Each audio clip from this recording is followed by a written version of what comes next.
नमस्कार, शब्द साची विंद के समाचार बुलेटिन में आपका स्वागत है। मैं हूं आपके साथ प्राची अंबर। शुरुआत करते हैं हेडलाइन से। रीवा में खुला शहर का पहला आयुर्वेद मल्टी स्पेशलिटी आरोग्य धाम। डिप्टी सीएम ने किया उद्घाटन। रीवा में खिलौना समझकर मासूम ने पकड़ा सांप, इलाज के दौरान 2 घंटे में मौत। रीवा में प्रेम विवाह के बाद पति की हैवानियत, गला रेत कर पत्नी को नदी में फेंका। रीवा में नदी में कूदने से महिला और बाबड़ी में डूबने से व्यक्ति की मौत। 41 वर्ष देश सेवा के बाद लौटे सीआरपीएफ जवान का डिप्टी सीएम ने किया सम्मान। मऊगंज में प्रेमी की प्रताड़ना से तंग आकर छात्रा ने खाया जहर, एसडीएमएस में मौत। रीवा से व्यवहारी जा रही बस की बुलेरो की टक्कर, 3 घायल। सतना में कुरकुरे दिलाने के बहाने 4 साल की मासूम से दुष्कर्म, 55 वर्षीय आरोपी पड़ोसी गिरफ्तार। सतना में सोने मकान का ताला तोड़कर 10 लाख की चोरी। सतना में कुएं में जहरीली गैस से युवक की मौत, बचाने उतरा ग्रामीण बेहोश। सीधी में चलती बाइक में घुसा सांप, चालक ने कूदकर बचाई जान। सीधी में स्कूल के पास तलैया में घड़ियाल दिखने से दहशत। सिगरौली में बदहाल सड़क के कारण घाट पर शव ले जाने को मजबूर हुए परिजन। रीवा और विंध्याचल में गरज चमक के साथ बारिश का अलर्ट। अब खबरें विस्तार से। रीवा शहर के गुलाबनगर में शनिवार को Arogya Dham multi speciality Ayurved nursing home एवं रिसर्च सेंटर का भव्य उद्घाटन हुआ। यह रीवा का पहला ऐसा आयुर्वेद मल्टी स्पेशलिटी सेंटर है जहां प्राचीन परंपरा के अनुसार जटिल और असाध्य बीमारियों का इलाज किया जाएगा। कार्यक्रम में मुख्य अतिथि के रूप में डिप्टी सीएम राजेंद्र शुक्ल शामिल हुए। वहीं विशिष्ट अतिथि के तौर पर भाजपा जिला अध्यक्ष वीरेंद्र गुप्ता और डॉक्टर अनूप बी ठाकुर रहे। समारोह के दौरान संगीतमय सुंदरकांड पाठ और महाप्रसाद भंडारे का आयोजन हुआ। इस पूरे कार्यक्रम का संयोजन डॉक्टर अमित कुमार अवधिया, डॉक्टर अंशुमान मिश्रा और प्रकाश द्विवेदी ने किया। डॉक्टर अमित अवधिया ने बताया कि आयुर्वेद से असाध्य रोगों का इलाज पूरी तरह संभव है। अब लोग तेजी से इस पद्धति की ओर लौट रहे हैं, इसलिए आरोग्य धाम का निर्माण किया गया है। यह केंद्र केवल लक्षणों को दबाने के बजाय बीमारी के मूल कारण, संतुलित आहार और सही जीवन शैली पर केंद्रित चिकित्सा प्रदान करेगा। यहाँ मरीजों को एक ही छत के नीचे पंचकर्म, 4 सूत्र चिकित्सा, प्राकृतिक चिकित्सा, आयुर्वेदिक किडनी डायलिसिस और किडनी केयर की सुविधा मिलेगी। इसके अलावा पैरालिसिस, न्यूरो चिकित्सा, कायाकल्प व सौंदर्य उपचार, न्यूरो रिहैबिलिटेशन और आहार परामर्श जैसी उन्नत सेवाएं उपलब्ध होंगी। इस नए सेंटर की शुरुआत से रीवा और आसपास के क्षेत्रवासियों को प्रामाणिक व रिसर्च आधारित आयुर्वेदिक उपचार आसानी से मिल सकेगा। इससे काफ़ी लाभ मिलेगा क्योंकि विंध्य क्षेत्र में ये पहला है Ayurveda super speciality multi speciality सुविधाएं रहेंगी। पंचकर्म, प्राकृतिक चिकित्सा,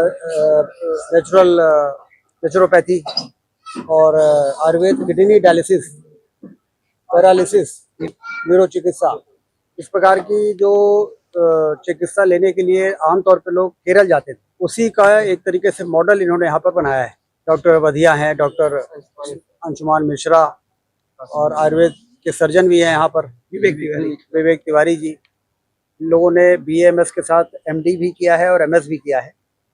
तो मैं इनको इस बात के लिए बधाई के साथ साथ धन्यवाद देता हूँ कि उन्होंने अपनी जो विशेषज्ञता हासिल की, उसका उन्होंने ये तय किया कि विंध्य क्षेत्र के लोगों को इसका लाभ मिले। रीवा जिले के गोविंदगढ़ थाना क्षेत्र अंतर्गत ग्राम पाती में शनिवार सुबह एक दिल दहला देने वाला हादसा सामने आया। यहाँ 2 वर्षीय मासूम ऋषभ यादव पिता सुधीर यादव घर के आंगन में खेल रहा था। इस दौरान वहां एक सांप निकल आया, जिसे बच्चे ने अब अनजाने में खिलौना समझकर अपने हाथों में पकड़ लिया। मासूम के पकड़ते ही जहरीले सांप ने उसे डस लिया और बिल में वापस घुस गया। सांप के काटने की जानकारी मिलते ही परिजनों के होश उड़ गए और घर में कोहराम मच गया। परिजन मासूम ऋषभ को तुरंत रीवा के संजय गांधी चिकित्सालय लेकर पहुंचे, जहां इलाज के दौरान महज 2 घंटे के भीतर मासूम की मौत हो गई। घटना के बाद से पूरे गांव में शोक की लहर दौड़ गई है। का नाम ऋषभ यादव है। उसके पिताजी का नाम है सुधीर यादव। वो छोटा सुबह सुबह वो उठा है तो खेल रहा था, वो रोटी वोटी खा रहा था वहीं पास में। एक सर्प आया तो देखने में तो बोले कि काला सर्प है, और आया तो उसको काट दिया, और काट दिया तब तत्काल यहाँ रीवा के लिए रवाना हुए। हॉस्पिटल पहुँचते पहुँचते उसका देहांत। रीवा जिले के सुहागी थाना क्षेत्र में प्रेम विवाह के बाद पति द्वारा पत्नी की हत्या के प्रयास का सनसनीखेज मामला सामने आया है। पुलिस के अनुसार 28 जुलाई को शंकरगढ़ निवासी सतीश सिंह ने ट्रेन छूट जाने पर पत्नी को प्रयागराज स्टेशन छोड़ने का झांसा दिया और उसे बाइक से सुनौरी स्थित नैना नदी पुल पर ले गया। वहां उसने अपने एक साथी के साथ मिलकर पहले बियर की बोतल से ढक्कन से पत्नी के गले पर जानलेवा वार किए और फिर उसी नदी में धक्का दे दिया। गनीमत रही कि महिला के शोर मचाने पर स्थानीय ग्रामीण तुरंत मौके पर पहुंच गए, जिससे उसकी जान बच सकी। पुलिस ने घायल महिला को अस्पताल में भर्ती करा दिया है और त्वरित कार्रवाई करते हुए दोनों आरोपियों के खिलाफ हत्या के प्रयास का मामला दर्ज कर उन्हें गिरफ्तार कर जेल भेज दिया है। 28 तारीख को अपने बच्चे से मिलने के लिए अपने छोड़े हुए पति के घर गई थी। शाम को 7:30 बजे किसी पंजाब की ट्रेन थी, शंकरगढ़ रेलवे स्टेशन से लेना था। शंकरगढ़ रेलवे स्टेशन में पहुंचती है तो उसकी ट्रेन 2 मिनट लेट हो जाने के कारण छूट जाती है। फिर कुछ देर बाद उसके पति का फ़ोन आता है कि तुम्हें मैं इलाहाबाद छोड़ देता हूँ, रुको। फिर उसका पति और उसका जो दोस्त है, ये दोनों मोटरसाइकिल से जाते हैं, उस लड़की को बैठाते हैं और इलाहाबाद में ले जाके उस सुनौरी क्षेत्र में ले जाते हैं और सुनसान जगह जो नैना नदी है उसके पुल के पास पहुंचकर जो केन बॉटल होती है बियर की, उसकी जो ढक्कन होता है बहुत शार्प होता है, उसी से उसके गले में 4-5 बार अटैक कर दिया। 25 से 30 टाँके उसमें आए हैं और जब उसने हल्ला किया, उसे नदी में भी फेंक दिया था। नदी में निकलने के बाद उसने हल्ला किया तो गाँव के लोग वहाँ पे पहुँच जाते हैं और बचाते हैं, लोग भाग जाते हैं। फिर 48 घंटे के अंदर पुलिस उन दोनों आरोपियों को गिरफ्तार कर लेती है। कल उन्हें जेल भेज दिया गया। रीवा जिले के चुराटा थाना क्षेत्र में 2 अलग अलग हादसों में 2 लोगों की जान चली गई। पहली घटना करहिया गांव की है, जहां शुक्रवार को घरेलू विवाद से नाराज होकर मीना कुशवाहा ने बीहर नदी में छलांग लगा दी। नदी के तेज बहाव में बह रही महिला को स्थानीय लोगों ने किसी तरह बाहर निकालकर तुरंत संजय गांधी चिकित्सालय पहुंचाया, लेकिन डॉक्टरों ने उन्हें मृत घोषित कर दिया। पुलिस की प्रारंभिक जांच के अनुसार महिला ने यह खौफनाक कदम घरेलू कलह से तंग आकर उठाया था। हालांकि पुलिस मामले की विस्तृत जांच कर रही है। वहीं इसी थाना क्षेत्र के किटवरिया गांव में एक अन्य हादसे में रामदास कुशवाहा शौच के दौरान अचानक फिसलकर बावड़ी में गिर गए और पानी में डूबने से उनकी भी दर्दनाक मौत हो गई। सशस्त्र बलों में 41 वर्षों की दीर्घावधि और अदम्य साहसपूर्ण सेवा देने के बाद रीवा के जाबाज सीआरपीएफ जवान राजबहोर द्विवेदी के सेवानिवृत्त होकर घर लौटने पर मध्य प्रदेश के उप मुख्यमंत्री राजेंद्र शुक्ला ने उन्हें सम्मानित किया। 90 के दशक में जब पंजाब आतंकवाद की आग में झुलस रहा था, तब राजबहोर द्विवेदी ने अद्वितीय वीरता का परिचय देते हुए देश के दुश्मनों का सामना किया था। इसके अलावा उन्होंने अपने लंबे कार्यकाल में कई बार नक्सलियों और उग्रवादियों से लोहा लिया। अपनी आप बीती साझा करते हुए उन्होंने बताया कि किस तरह उनकी टीम ने जंगलों में डटकर कई हफ्तों तक बिना भोजन और पानी के संघर्ष किया, जिसके आगे घुटने टेकते हुए नक्सलियों को आत्मसमर्पण करना पड़ा। अब सेवानिवृत्त के बाद वह युवाओं में अनुशासन का भाव जगाकर उन्हें भारतीय सेना व सुरक्षा बलों में भर्ती होने के लिए प्रेरित और मार्गदर्शन करेंगे। मऊगंज जिले के लौर थाना क्षेत्र के ग्राम फुलबा सुखदेव सिंह में एक दर्दनाक घटना सामने आई है। यहां रहने वाली बीएससी द्वितीय वर्ष की छात्रा लक्ष्मी कुशवाहा ने 25 जुलाई को जहर का सेवन कर लिया। परिजनों द्वारा गंभीर हालत में रीवा के संजय गांधी चिकित्सालय में भर्ती कराया गया था, जहां इलाज के दौरान उसकी मौत हो गई। मृतका के पिता मीतराज कुशवाहा ने एक स्थानीय युवक पर गंभीर आरोप लगाए हैं। पिता के अनुसार आरोपी युवक पिछले 1 साल से लक्ष्मी पर प्रेम और शादी का दबाव बना रहा था, लेकिन बाद में उसने शादी से साफ मना कर दिया। शुक्रवार को फोन पर बातचीत के दौरान दोनों के बीच काफी विवाद हुआ। इससे तंग आकर लक्ष्मी ने गुस्से में मोबाइल पटक दिया और जहर खा लिया। पुलिस ने पिता का बयान दर्ज कर पूरे मामले की गहनता से जांच शुरू कर दी है। एक बच्चे अमर नाम का था, अमर उर्फ छोटू नाम का था। वो बच्ची को टार्चर कर रहा था सर, रास्ते में, कॉलेज में, कहीं बातें चीतें गंदी गंदी गालियां देता था। तो वो शादी का झांसा देता था सर, वो इनकार करती थी। वो बात करते थे सर, मेरे को नहीं मालूम था, उसके पिता माता बहनों और भाई को सब मालूम था, लेकिन मेरे को सर ये जहर खाने के बाद सारी बातें।